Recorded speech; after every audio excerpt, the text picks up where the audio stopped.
Welcome back to another edition of the Wolverine.com podcast with Doug Skene, Michigan's former All Big Ten offensive lineman. I do have to tell everybody that you renegotiated your contract with us, Skene. So, getting all these offers, Big Ten Network, ESPN. I can't Right. tell you how many people, literally, though, have told us that you are way too good for us. So, we appreciate you being here. Even from the yacht club back there up in Tawas, is that right? Yeah, I'm in Tawas Bay here enjoying the long weekend and so happy to be here. Give people a little glimpse of one of the best boating spots in the entire Midwest. And so it's a great place to be. You just gave the secret away. You're going to be inundated with people. The secret's been given away. So the true story here, there's a national boating publication, Boat US. They rated the top 10 boating communities in the country. And Wow. East Tawas, Michigan was on that list with the bay you see behind me. It's pretty awesome up here. I guess the word's out. Secret's out. Yeah, and still waiting for that invite, all of us at the Wolverine.com. But they are Bush Light drinkers up there. Our Austin Fox, our former staffer, would fit right in. And like I told him, man, someday he's just waiting to get that call from Doug Skene. So, Skene, I got to ask you, man, did you watch any of Ohio State last night? Oh yeah, I watched a good chunk of that game, and I think I turned it off when they were pulling away, literally and figuratively. Yeah. I was interested. I saw a little bit of the highlight there on my phone, and I thought I got to get it in front of a television, so I did last night, and I was not surprised at what I saw. With a new quarterback, a little clunky, made me feeling a little bit apprehensive, and then all of a sudden he got in his groove. He had all day to throw, and then the athletes at Ohio State just ran away. Yeah. And they put him in great positions to run away. There was nobody within probably 10 or 15 yards on some of those passing routes. And that's a way to get a quarterback comfortable. And that's what I want to see from Josh Gaddis and Michigan's offense, right? I'm not saying that Michigan's got the athletes that Ohio State does, but there are ways to get guys open. And I was talking to John Colsar, who was a receiver on the 1980s teams in the mid 80s. Obviously, 1985 was a freshman, beat Ohio State with a big catch. And he said the same thing, man. There are ways you don't have to be elite to be able to move the ball. So that's basically number one thing I want to see from Michigan tomorrow is find a way to get these guys the ball and not make everything look so labored. Am I wrong there? No, not at all. But if you remember a couple of those plays when Ohio State was really pulling their start to their pull away, they couple of those hits they did over there to Olave. They were set up off of play action. So there was the read zone motion, and offensive line looked like they were all run blocking. And here goes Olave opposite the cluster of the routes across the middle, and no one can keep up with him, or they just got a step behind, and then you can't catch him. So it's a setup, Balas. It's not like they just went out there and told the stadium what they were going to do. And so that's good coaching. It's good offense. And then when you have the players like Olave and the other speedsters Ohio State has, you just throw that ball out there. You just, the Stroud just had the opportunity to chuck that thing deep, and Olave is going to run underneath it. It's hard to stop that stuff, but it all comes as a basis off of an effective running attack. Yeah. What'd you think of Ohio State's offensive line? And two things I want to say. Number one, when I get all these texts, Ohio State looks beatable, and boy, this is great, and so on and so forth. And I'm thinking, okay, this is game one. This is a program, just like Michigan's used to be under you, under Bo Schembechler, Gary Mueller, when you played, that is going to improve as the year goes on. They're going to get better and better. So that was my number one takeaway, the overreaction, which is pretty typical. But number two, they are capable up front. I think that offensive line is going to get better and better, and they ran the ball. Yeah, I did. I just was obviously watching both offensive lines, Minnesota and Ohio State. You'll see some guys that look like they're newer in their roles, maybe a little apprehensive in some situations. But at this point, like you just said, it's early in the season. I look for the athleticism and the size, and it's like, okay, these guys all fit the bill. I think their right tackle is like 6'8", 380, and he Yeah. moves pretty well for a big man. And I saw him turn his hips and get on some linebackers and just swallow them alive. And so here we go again. I mean, let's stop pretending Ohio State doesn't have great football players. They're going to be damn good by the end of the season when we roll up against them. They've shown that now for 20 years that they get good, and every team does this. Every team should do this. Week one, first half of week one is not an indicator of how they're going to be in a month from now. Certainly 3 months from now when we roll up against them. So let's just pump the brakes on how beatable Ohio State is right now. And so, Yeah. yeah, the obvious challenge will be there. The offensive line at Ohio State will be just fine. And I didn't notice Stroud running for his life very often, if ever, last night because protection was breaking down. Yeah, without question. All right, I've got to bring this up. You predicted 5-7 for the season. We accidentally mixed up your prediction with Doug Karsh's in the magazine, so he thanks you for that. All the hate mail that Yeah, he he's loved. gotten. But and in fact, we didn't even put your prediction in there. We just put Doug Karsh 5-7 with your prediction. But so Yeah, that makes you the negative Nancy of the staff. I think most of us have seven yeah. to five, 7-5, 8-4. So I want to understand your line of thinking here. Most people think that okay, last year's an anomaly, and okay, that was not indicative of what Jim Harbaugh teams have looked like. Granted, against Ohio State and some of the bigger games on the schedule, yeah, they've looked pretty crappy, but generally they beat the teams that they're supposed to beat, minus a fluke like the punt game with Michigan State. So why do you think this is going to be kind of a repeat of last year? Well, so again, first of all, I don't want it to be 5-7. Of I've course. said that. You and I talked about that. I certainly don't want it, but I'm going off of what I've seen here in the last 2, 3 seasons in the trending, and more specifically offensively, as I watch college football evolve into a 35 or more point per week winning type of football. And we saw that last night. Here goes some of the better teams in the country, well over 35 points. I just see limitations with offense, assuming it stays the same as we've seen the last couple of years. So I roll that concern about the offensive effectiveness and what's being called and how it's being called into how Jim Harbaugh's teams in the last 2 or 3 seasons have played against the better opponents. And last year was a terrible indicator, but I can go back to the year before that. How we performed against Wisconsin, how we performed against Ohio State, how do we perform against Indiana? Indiana has risen up and given us headaches, Balas, and they've been on the edge of beating us for 3 or 4 years in a row. And they finally got over the top last year. So my feelings are was like, in coming into the season and saying 5-7. In years past, I would say, "Oh, Michigan's going to be 12-0 because I love Michigan." I'm just trying to be as objective as possible and say, okay, clearly Jim Harbaugh's teams in the last few years have struggled to rise up in the biggest of moments. So if you think about that in that context alone, you can take Ohio State, you can take Wisconsin, Penn State on the road, Michigan State on the road, and throw in a well-coached Indiana team, a Northwestern team that's well coached. Throw in an emotional maybe night game at Nebraska, Washington coming to the big house next weekend, who's a good football team. And I can show you where I can probably line up 7 losses in there fairly reasonably. And based on what I've seen the last 2 or 3 seasons, it's not out of the realm of possibility. Of course, I hope I'm wrong, but the inexperience at quarterback, comfortable in a system, a new offensive line coach, a new parts within that offensive line, mix in an injury or two that we don't even know about yet, and yeah, we could have real problems getting to that 35 points per week number that I think we're going to need to win a lot of these games, and that's why I feel Yeah. like this is going to be a season for Michigan.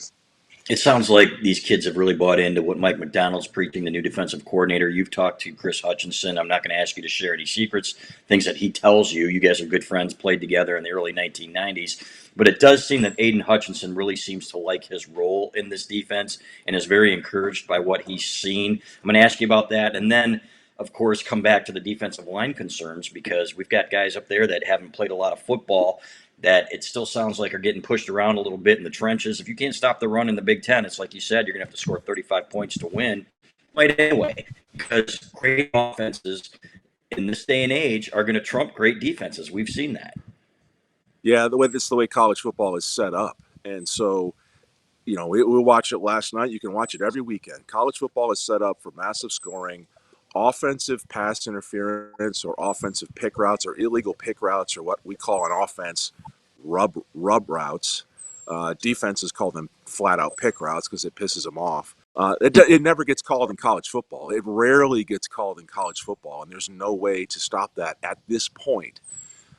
So that's why I feel like you've got to take advantage of that because the officiating in the NCAA level is allowing it to happen. Defensively, Balas, I agree with you. I think that the new defensive coordinator there, McDonald, is going to throw some coverage variances, and for the first time in a few years, what I'm excited to watch for the Michigan defense is a defense that's going to make a quarterback stop and think for a minute. In the previous 3 or 4 years against the Don Brown defenses, there was no guessing about what we were going to do. There was no guessing about what kind of coverage he was going to see in that backfield, and that allowed the quarterback, the opposing quarterbacks, to set up an expectation of where he was going to throw the ball before the ball was even snapped and feel pretty doggone confident that it was going to be there. And so that's going to change. We'll see some mix of coverages, some different coverages on the back end, some probably man and zones underneath that Michigan hasn't displayed in a few years. That alone, I think, will help. But if that defensive line doesn't find a way to be stout, specifically in the middle, any defense in college football is going to struggle if you cannot stop an effective running game. We saw it last night at Ohio State in Minnesota. Ohio State was running the football. Here comes another good, strong back with what looks like a decent offensive line right now that's going to turn into a good one.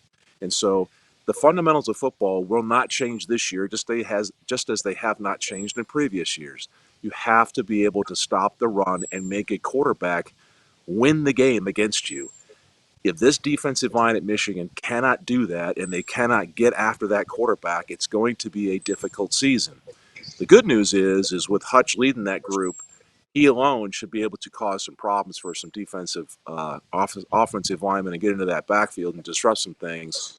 Mix in a defensive scheme that our opponents haven't seen, and we hope to see some dramatically improved Michigan defense.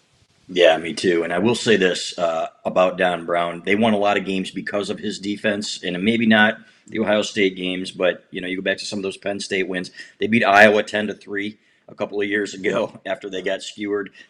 He did great things here. Now, granted, Yep. one of the things that McDonald said that I thought was very interesting was the defense that you see against Western Michigan might not be the defense that you see, for example, against Michigan State. For example, last year, when I saw Michigan State go against Iowa, and Iowa's sitting back there in that zone doing what they do, very little blitzing and trying to make Rocky Lombardi beat them, with decision making and athletes, it wasn't happening. Against Michigan, it was chuck it up over Vince Gray's head, cornerback, and that's how they were going to beat Michigan, and that's exactly how they did beat Michigan. They couldn't run the ball. Well, It you was a remember bad that game Iowa. plan. Yeah, sorry, Balas. That No, Iowa team had a couple defensive linemen that were high-end players that could right. cause disruption without having to bring blitzes. And you're right. Coach Don Brown did a really nice job, and you and I talked about how much fun it was to watch him with the best defenses he had. But there was a couple details there that we probably should mention. In that, if you're going to run that press man aggressive, curtains open, this is what we're going to do to you every play. You better have a couple stud corners that can play press man really, really well. Because if you don't, and there's separation out there, and you mix in a defensive line that maybe can't get home without bringing blitzes, you're gonna have some problems. And that's what we saw last year in that season that didn't go so well. So I think it's important for a defense to be able to do those things if you've got the studs to do it, and have at it. Coach Brown was very successful when he had those kind of players at the corner position.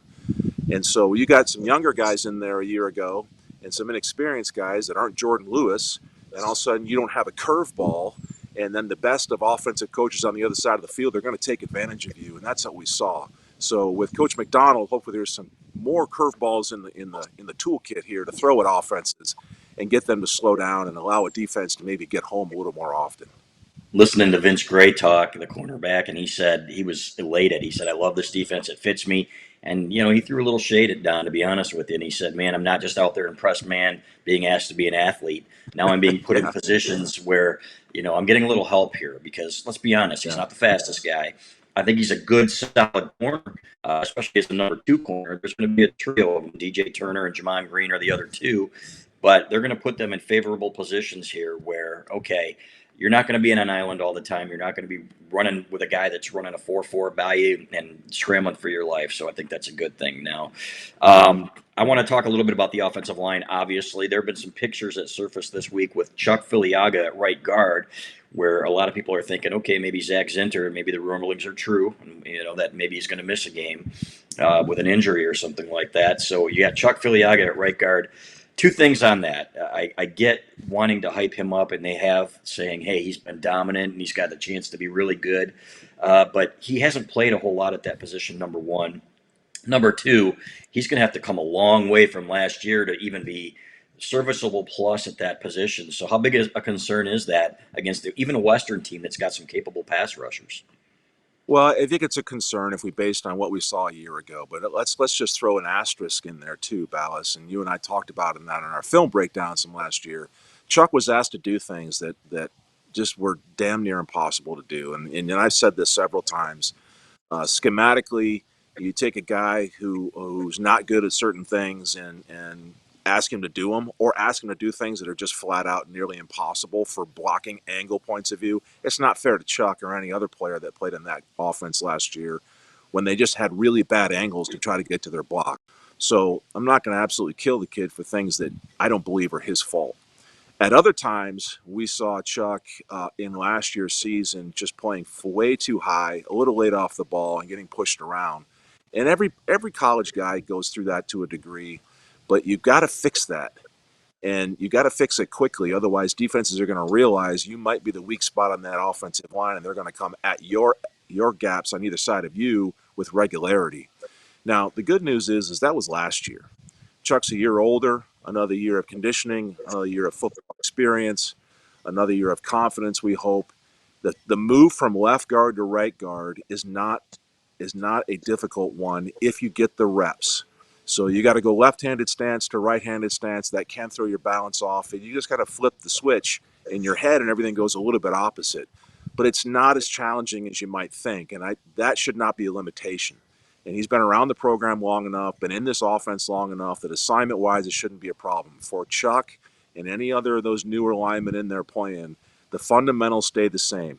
You got to have a great first step. You got to have your eyeballs at the neck level or lower than your opponent.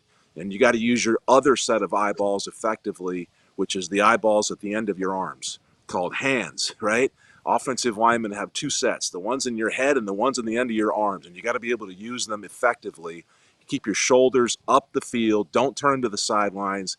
Help your offensive lineman when you're uncovered, and be smart about where you're taking your body and pass protection. These are all the fundamentals. We know he's capable because we saw streaks of it last year. It's about consistency and being disciplined for Chuck and all the other guys in there playing to play with leverage and toughness and impose your will. He's certainly capable of it, but it's got to be far more frequent than we saw a year ago. Yeah, and if you've got Andrew Vistardis at center, you've got Trevor Keegan, a guy who hasn't played a lot of football at left guard. They're saying Vistardis has taken huge strides in terms of strength, which I think he really needed. Smart guy, though, Yeah. sixth-year guy, going to be a med student, so I'm okay with that. I always thought this best line would be Zach Sinner at center, and who knows, man? Maybe, remember when David Boss made that switch in 2004 at the start of the Big Ten season and caught everybody off Yeah. guard? That was your best line, so there might still be some tinkering, right? Yeah, there absolutely should be. The one thing I'm really looking forward to watching, though, Ballas, is what are they going to be asked to do? Are you going to take Mm-hmm. a set of guys and figure out what they're good at and then do a lot of that?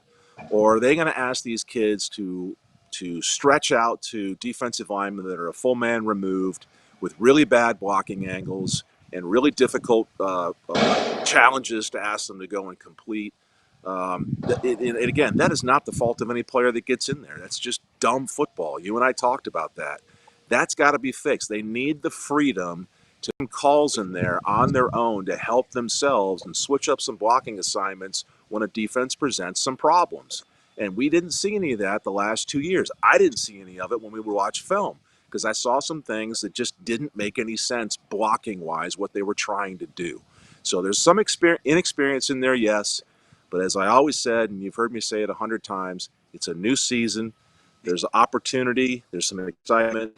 And let's just hope these guys and Coach Jerome has figured out a way to put them in the best positions and working with Mike Hart and Josh Gaddis to understand. Let's put these guys in a position to have success, figure out what they do well, and base an offensive attack around that. We did have a subscriber ask a question of you, and he said, "Hey, you always sing Ed Warner's praises as a technician. Fundamentally," he said, "at the same time, some of these guys, Mike and Wen, who didn't play his best football here until he got to the NFL, a couple of the other Yeah. guys as well, John Runyon. How do you resolve that? Is that because they were put in bad positions at times, in your opinion? Because I thought Warner got a lot out of a group that the previous coaching staffs did not."